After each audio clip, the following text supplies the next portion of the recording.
bakit tila ngayon ang makikita mo sa mainstream media ay fake news si Pangulong Duterte? Yun ang lumalabas sa mainstream media ngayon. Pero may mas matindi pa akong konklusyon at nakikita dito. Kasi nakakalimutan na po natin na meron talagang ibang issue yung budget. Ano yun? Yung pagbawas sa 4-piece, pagtanggal ng budget doon sa PhilHealth, yung subsidy ng PhilHealth, at iba pang pagbaba ng budget na unconstitutional yung sa education. Yan talaga ang real issue ng budget. Ngayon, na iba na ang issue.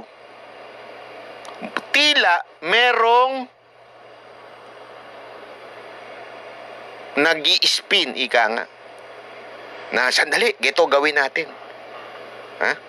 Sabihin natin, fake news si Duterte kasi ang pinirma ni Marcos, wala namang blanco. Yan, dyan tayo mag-focus. Fake news, fake news. O media, alam nyo na, o, akin kayo, di ba? Meron kayong merienda sa akin. Meron kayong retainers. O, lahat ng mga station manager. O, may retainers kayo sa akin, ha, monthly. Pag hindi nyo idiniin yung fake news na yan, yari kayo sa akin. So ngayon, na-divert tuloy yung attention natin. Instead na mag-focus tayo dun sa mga anomalya sa loob ng budget, nagpo-focus tayo ngayon doon sa pagsalsal ng media na fake news si Pangulong Duterte. Di ba?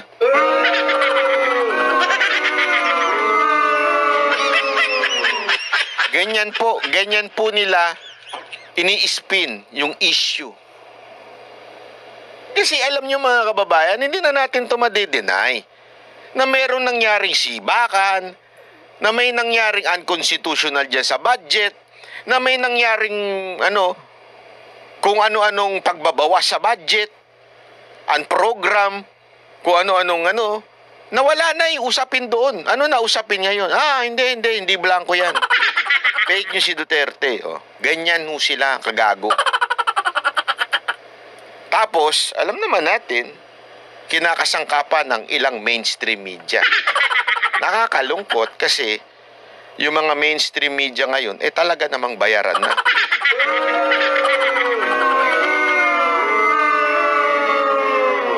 Kaya alam nyo mga kababayan, maniwala kayo sa hindi.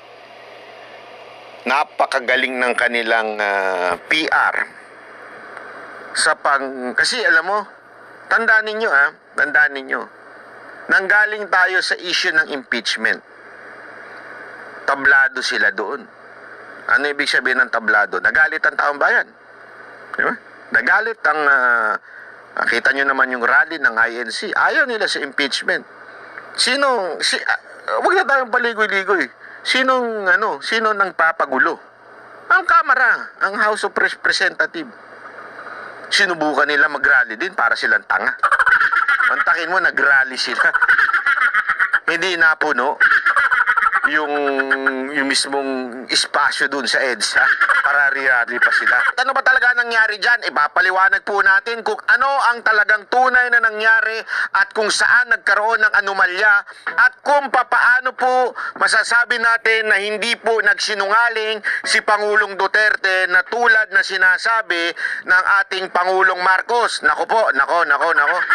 Matinding issue ito. Alam nyo mga kababayan, ipapaliwanag ko po sa inyo kung saan po nagkaroon ng loko-loko. Kung saan nagkaroon ng matinding miscommunication at katarantaduhan. Kasi naman itong media. Sabihin ko na kagad, hindi na ako makatiis. Itong media ho talaga